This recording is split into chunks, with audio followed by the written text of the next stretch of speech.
கடலூரில் ரயில்வே கேட்டை கடக்க முயன்றபோது பள்ளி வேன் மீது ரயில் மோதிய விபத்தில் 3 மாணவர்கள் பலியாகியுள்ளனர். இந்த விபத்துக்கு என்ன காரணம்? யார் மீது தவறு?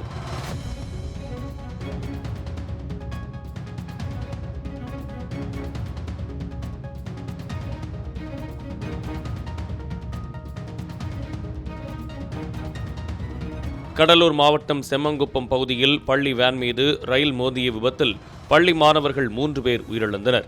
இன்று காலை 8 மணி அளவில் பள்ளி வேன் கடலூர் அருகே செம்மங்குப்பம் பகுதியில் ரயில்வே கேட்டை கடக்க முயன்றுள்ளது. அப்போது விழுப்புரம் மயிலாடுதுறை பயணிகள் ரயில் பள்ளி வேனில் மோதியது. இதில் பள்ளி வேன் தூக்கி வீசப்பட்டு சுக்குநூறாக நொறுங்கியது. இந்த விபத்து தமிழகத்தையே உலுக்கியுள்ளது. விபத்து தொடர்பாக கேட் கீப்பர் பங்கஜ் சர்மா கைது செய்யப்பட்டுள்ளார். உத்தரப்பிரதேசத்தைச் சேர்ந்த பங்கஜ் சர்மாவுக்கு தமிழ் தெரியாது என்பதும் தற்போது சர்ச்சையாகியுள்ளது. பங்கஜ் சர்மா பணியிடை நீக்கம் செய்யப்பட்டுள்ளார். ரயில்வே கேட் திறந்திருந்ததால் பள்ளி வேன் தண்டவாளத்தை கடந்து சென்றபோது விபத்து நடந்ததாகவும், இந்த விபத்துக்கு கேட் கீப்பரின் அலட்சியம்தான் காரணம் எனவும் கடலூர் மாவட்ட காவல் கண்காணிப்பாளர் தெரிவித்துள்ளார். இது தொடர்பாக ரயில்வே அதிகாரிகளும் சம்பவ இடத்தில் ஆய்வு செய்து விசாரணை நடத்தி வருகின்றனர். இதற்கிடையே ரயில் விபத்துக்கு மாவட்ட ஆட்சியரும் ஒரு காரணம் என ரயில்வே தரப்பு தெரிவித்துள்ளது.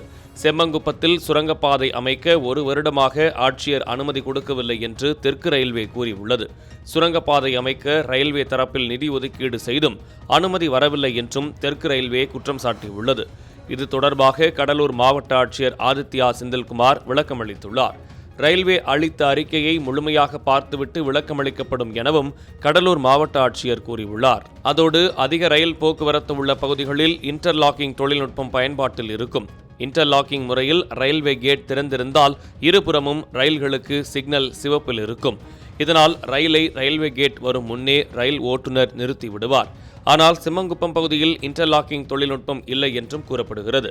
இதற்கு ரயில்வே துறைதான் பொறுப்பு என்று பலரும் குற்றம் சாட்டி வருகின்றனர். கேட் திறந்திருக்கும் போது அந்த பாதையில் வரும் ரயிலுக்கு சிக்னல் அனுமதி கிடைத்திருக்க கூடாது. அப்படி இருக்க கேட் திறந்த நிலையில் ரயில் எப்படி வந்தது?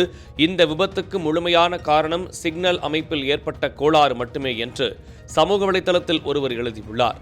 சிக்னல் தொழில்நுட்பம் சரியாக இயங்கவில்லை.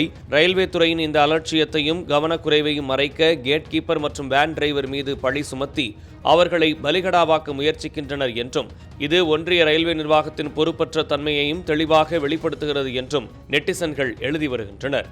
ரயில்வே அமைச்சகத்தின் தரவுகளின்படி கடந்த 10 ஆண்டுகளில் நடந்த 638 ரயில் விபத்துகளில் 748 பேர் பலியாகியுள்ளனர்.